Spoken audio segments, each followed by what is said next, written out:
In the late 80s to early 90s, supersport motorcycles were hefty machines with powerful over 1000cc engines mounted in sizable frames and bodywork, and the competition was over big bike presence and the highest top speed. At the time, a Yamaha development team was working on the company's next supersport model. They decided to shift away from the trajectory set by the YZF 1000R Thunder Race and instead emphasize lightweight, slimness and compactness. After all, these elements had been an unwavering principle at Yamaha ever since its founding in 1955. We decided to depart from following what had been established by previous FZR and YZF models for this next supersport bike. The project leader was an engineer who had previously worked on developing the two-stroke TZR 250R. Compared to a two-stroke engine, a four-stroke is longer and offers less freedom for chassis design. So in developing the engine, we devised a vertically stacked gearbox that placed the crankshaft, mainshaft and drive shaft in a triangular arrangement to make the unit shorter.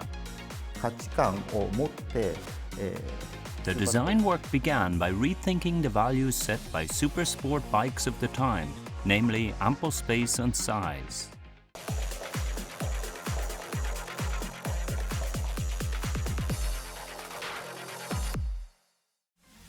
Riding excitement was the value the first YZF R1 brought to motorcycling, and this has evolved with each major model update, from 2004 and 2009 to 2015 and 2020.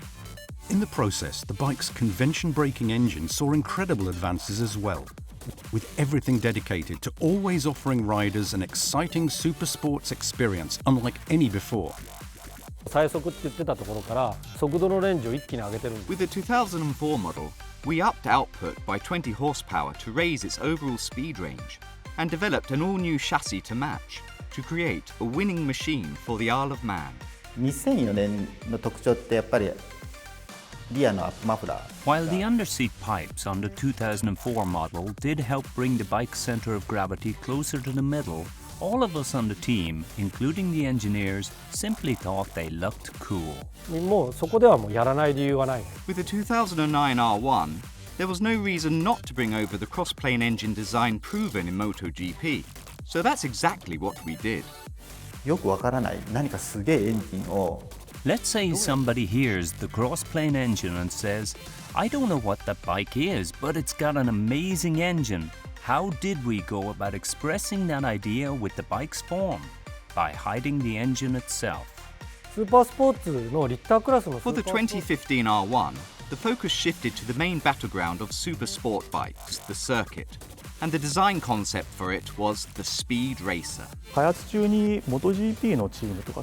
The testing team consulted with the MotoGP team and some of our top factory riders as development progressed. In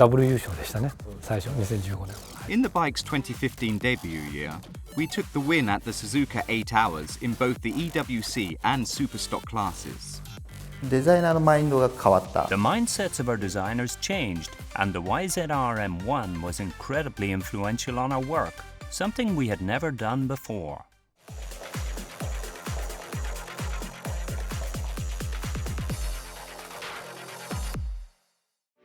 Envisioning the ideal is what brings new change to the R-Series DNA. The YZF R6 was originally created in near rivalry with the first YZF R1. The R6 was developed to inherit the R1's DNA, but also to provide a sharper, wilder kind of ride. For every R-Series bike, whether it's in this displacement class or for that market, the engineering teams always build excitement into each. Having RDNA doesn't necessarily mean adhering to rules. RDNA is about seeking to make the ride, cornering and braking as fun and as exciting as we can for riders. With design, RDNA is something understood more implicitly than explained or defined with words. The only clear-cut characteristic of our DNA is having twin-eye headlights or position lights. There's very little that is passed on as is in terms of proportions or forms. For example, we don't ensure the tank shape is the same for every R-Series model. The smaller entries in the R series, from the R125 to the R3, were all updated to more closely resemble the flagship YZF R1. At the same time, a new addition to the family came with the R7, and this bike illustrates the strong links between models in the series.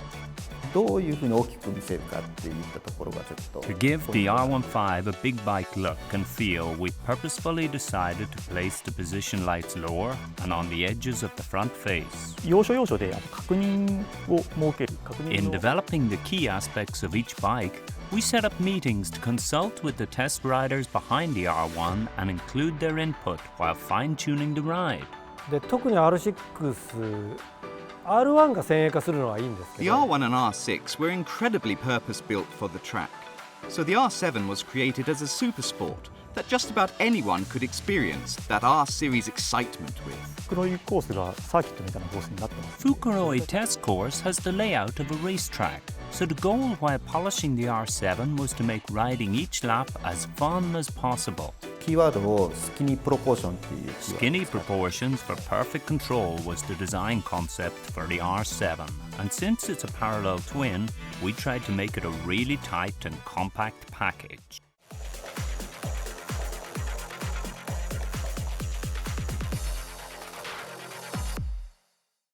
たとえ空を飛んでもそれがエキサイト One of the engineers on the project team once said, "Even if it flies in the air, I'd call it an R1 if it provides the same excitement." Even if we're to use electric motors, we will still deliver that R-Series feel and flavour and ensure they have the same excellent performance when riding, cornering and braking. While their engine types and sizes vary greatly, every machine in the R series is unquestionably part of one family. While the physical methods used for creating and delivering the series' signature excitement may evolve, the R DNA that flows throughout the entire range will remain. And as long as people continue to ride vehicles, Yamaha will keep the R series and its legacy alive.